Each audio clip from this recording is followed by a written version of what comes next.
CM Siddaramaiah ವಿರುದ್ಧ ಇಂದಿನಿಂದ ತನಿಖೆ ಚುರುಕುಗೊಳಿಸುತ್ತಾ ಇಡಿ ದೂರುದಾರ ಸ್ನೇಹಮಯಿ ಕೃಷ್ಣ ಸಲ್ಲಿಸಿರುವಂತಹ ದಾಖಲೆಗಳೇನು? ಮೂಡ ಆಯುಕ್ತರನ್ನೇ ಅರೆಸ್ಟ್ ಮಾಡಬೇಕು ಎಂದು ಕುಮಾರಸ್ವಾಮಿಗೆ ಸಿದ್ದರಾಮಯ್ಯ ತಿರುಗೇಟು. ಈ ಸುದ್ದಿಗಳನ್ನು ನೋಡೋಣ ಇಡಿ ಇಕ್ಕಟ್ಟು ನ್ಯೂಸ್ ಟಾಪ್ 9 ನಲ್ಲಿ.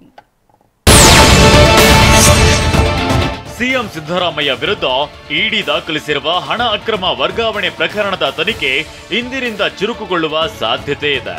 ಮುಖ್ಯಮಂತ್ರಿ ಸಿದ್ದರಾಮಯ್ಯ ವಿರುದ್ಧ ದೂರುದಾರ ಸ್ನೇಹಮಯಿ ಕೃಷ್ಣಗೆ ಇಡಿ ನೋಟಿಸ್ ನೀಡಿದ್ದು ಇಂದು ದಾಖಲೆ ಸಲ್ಲಿಸುವಂತೆ ಸೂಚಿಸಿದೆ. ಸ್ನೇಹಮಯಿ ಕೃಷ್ಣ ಹಿಂದೆ ಎಲ್ಲಾ ದಾಖಲೆಯನ್ನ ಇಡಿಗೆ ನೀಡಲಿದ್ದಾರೆ. ಯಾವುದೇ ಕ್ಷಣದಲ್ಲಿ ಇಡಿ ಅಖಾಡಕ್ಕಿಳಿಯುವ ಸಾಧ್ಯತೆ ಇದೆ.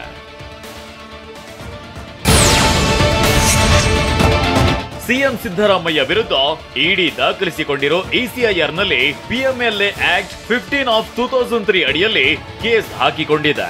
ಈ ಕಾಯ್ದೆಯ ಪ್ರಕಾರ ಇಡಿ ಆಸ್ತಿಯನ್ನ ಮುಟ್ಟುಗೋಲು ಹಾಕಬಹುದು. ಇದಕ್ಕೆ ಕೋರ್ಟ್ ಆದೇಶ ಪಡೆಯಬೇಕೆಂಬ ನಿಯಮವಿಲ್ಲ. ಆಸ್ತಿಗಾಗಿ ಮನಿ ಲಾಂಡರಿಂಗ್ ನಡೆದಿದೆ ಅಂತ ಅನಿಸಿದ್ರೆ 180 ದಿನಗಳ ಒಳಗೆ ಆಸ್ತಿಯನ್ನ ವಶಪಡಿಸಿಕೊಳ್ಳಬಹುದು. ಒಂದ್ ವೇಳೆ ಸೈಟ್ ಮುಟ್ಟುಗೋಲು ಹಾಕಿಕೊಂಡ್ರೆ ದೊಡ್ಡ ಹಿನ್ನಡೆಯಾಗುತ್ತೆ ಎಂಬ ಕಾರಣದಿಂದಲೇ ಸೈಟ್ ಹಿಂದಿರುಗಿಸಿದ್ದಾರೆ ಅಂತ ಹೇಳಲಾಗ್ತಿದೆ.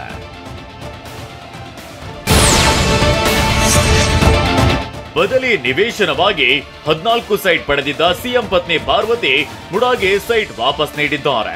ಆದ್ರೆ ಪ್ರಕರಣ ಕೋರ್ಟ್ನಲ್ಲಿರುವಾಗ ಮುಡಾ ಸೈಟ್ ವಾಪಸ್ ಕೊಡಲು ಬರಲ್ಲ. ಸೈಟ್ ವಾಪಸ್ ಪಡೆಯಲು ಮುಡಾ ಆಯುಕ್ತರಿಗೆ ಅಧಿಕಾರವೇ ಇಲ್ಲ. ಈ ಮೂಲಕ ಸಿದ್ದರಾಮಯ್ಯ ಪ್ರಕರಣ ಮುಚ್ಚಿ ಹಾಕಲು ಹೊರಟಿದ್ದಾರೆ ಅಂತ ಪ್ರತಿಪಕ್ಷಗಳು ಗಂಭೀರ ಆರೋಪ ಮಾಡಿವೆ.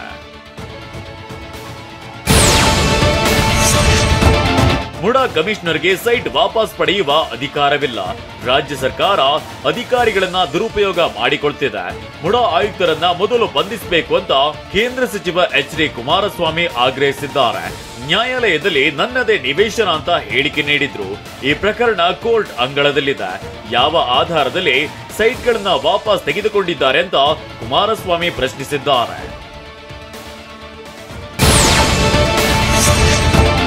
ಸೈಟ್ಗಳನ್ನ ಕಾನೂನು ಬಾಹಿರವಾಗಿ ವಾಪಸ್ ಪಡೆದ ಮುಡಾ ಆಯುಕ್ತರನ್ನ ಮೊದಲು ಅರೆಸ್ಟ್ ಮಾಡಬೇಕು ಎಂದು ಆಗ್ರಹಿಸಿರುವ ಕೇಂದ್ರ ಸಚಿವ ಕುಮಾರಸ್ವಾಮಿಗೆ ಸಿಎಂ ಸಿದ್ದರಾಮಯ್ಯ ಟಾಂಗ್ ಕೊಟ್ಟಿದ್ದಾರೆ. ಬೇಲ್ ಮೇಲೆ ಇರುವ ಕುಮಾರಸ್ವಾಮಿಯನ್ನ ಮೊದಲು ಬಂಧಿಸಬೇಕು ಅಂತ ಹೇಳಿದ್ದಾರೆ. ಈಗಾಗಲೇ ಹೈಕೋರ್ಟ್ನಲ್ಲಿ ಸೈಟ್ ನಮ್ಮದೇ ಅಂತ ಹೇಳ್ಕೊಂಡಿದ್ದಾರೆ.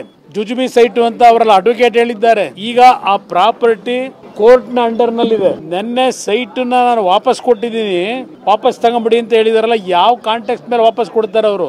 ಯಾರ ಸೈಟ್ ಅದು? ಯಾಕೆ ಕೊಡ್ಲಿಕ್ಕೆ ಸಾಧ್ಯ ಅವರು? ಈಗ ಮೂಡಾ ಕಮಿಷನರ ಲೋಕಾಯುಕ್ತಕ್ಕೆ ಏನಾದ್ರೂ ಗಟ್ಸಿದ್ರೆ, ಪ್ರಾಮಾಣಿಕವಾದ ಟ್ರಾನ್ಸ್ಪರೆನ್ಸಿ ಇದ್ರೆ ತನಿಖೆನಲ್ಲಿ ಆ ಮೂಡಾ ಕಮಿಷನರ್ ಅರೆಸ್ಟ್ ಮಾಡಬೇಕೀಗ.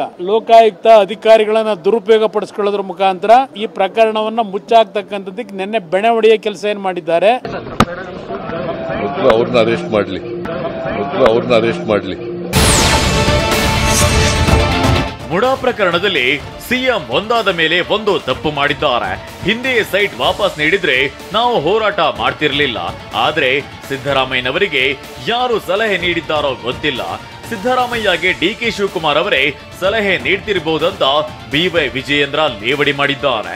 ಈ ಪ್ರಕರಣವನ್ನ ಸಿಬಿಐಗೆ ವಹಿಸಬೇಕು, ಆಗ ಮಾತ್ರ ಸತ್ಯ ಹೊರಬರಲು ಸಾಧ್ಯ ಅಂತ ಹೇಳಿದ್ದಾರೆ. ಸಿದ್ದರಾಮಯ್ಯನವರು ಅದು ಯಾರು ಸಲಹೆ ಕೊಡ್ತಿದ್ದಾರೋ ನನಗಂತೂ ಅರ್ಥ ಆಗ್ತಾ ಇಲ್ಲ. ಬಹುಶಃ ಡಿಕೆ ಶಿವಕುಮಾರ್ ಅವರೇ ಸಲಹೆ ಕೊಡ್ತಾ ಇದ್ದಾರೆ ಅನ್ಕೊಳ್ತೇನೆ. ಯಾಕೆಂತ ಹೇಳಿದ್ರೆ ಒಂದಾದ್ಮೇಲೆ ಒಂದು ತಪ್ಪುಗಳನ್ನ ಮಾಡ್ತಾನೆ ಇದ್ದಾರೆ.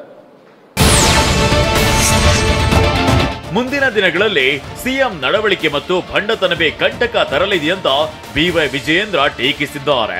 ಮುಡಾ ಆಯುಕ್ತರು ಮಾಡಿರುವ ವಿಚಾರ ಅಚ್ಚರಿ ತಂದಿದೆ. ಯಾವ ಆಧಾರದ ಮೇಲೆ ಸೈಟ್ಗಳನ್ನ ವಾಪಸ್ ಪಡೆದಿದ್ದಾರೋ ಗೊತ್ತಿಲ್ಲ. ನ್ಯಾಯಾಲಯದ ತೀರ್ಪಿಗೆ ಕವಡೆ ಕಾಸಿನ ಕಿಮ್ಮತ್ತು ಇಲ್ವಾ? ಸಿಎಂ ಸಿದ್ದರಾಮಯ್ಯ ರಾಜೀನಾಮೆ ಕೊಡ್ತಾರೆ, ಕೊಡಲೇಬೇಕು ಅಂತ ವಿಜಯೇಂದ್ರ ಹೇಳಿದ್ದಾರೆ. ಮುಖ್ಯಮಂತ್ರಿಗಳ ಧರ್ಮಪತ್ನಿ ಪತ್ರ ಬರೆದಿದ್ದಾರೆ ಅನ್ನುವ ಒಂದೇ ಒಂದು ಕಾರಣಕ್ಕೆ ಯಾವ ಆಧಾರದ ಮೇಲೆ ಒಬ್ಬ ಮೂಡಾ ಕಮಿಷನರ್ ಇದನ್ನ ಖಾತಾನ ಕ್ಯಾನ್ಸಲ್ ಮಾಡಿದ್ದಾರೆ. ಆದೇಶವು ಕೂಡ ಏನು ಖಾತಾವನ್ನ ಕ್ಯಾನ್ಸಲ್ ಮಾಡಿದ್ದಾರೆ, ಇದು ಕೂಡ ಕಾನೂನು ಬಾಹಿರನೇ. ಊರು ಕೊಳ್ಳೆ ಹೊಡೆದ ಮೇಲೆ ದಿಡ್ಡಿ ಬಾಗಿಲು ಹಾಕಿದ ಹಾಗಿದೆ. ಇದು ಸಿಎಂ ಸಿದ್ದರಾಮಯ್ಯನವರ ಪ್ರಾಮಾಣಿಕ ನಿರ್ಧಾರವಲ್ಲ ಅಂತ ಬಿಜೆಪಿ ಎಂಎಲ್ಸಿ ಸಿಟಿ ರವಿ ಹೇಳಿದ್ದಾರೆ.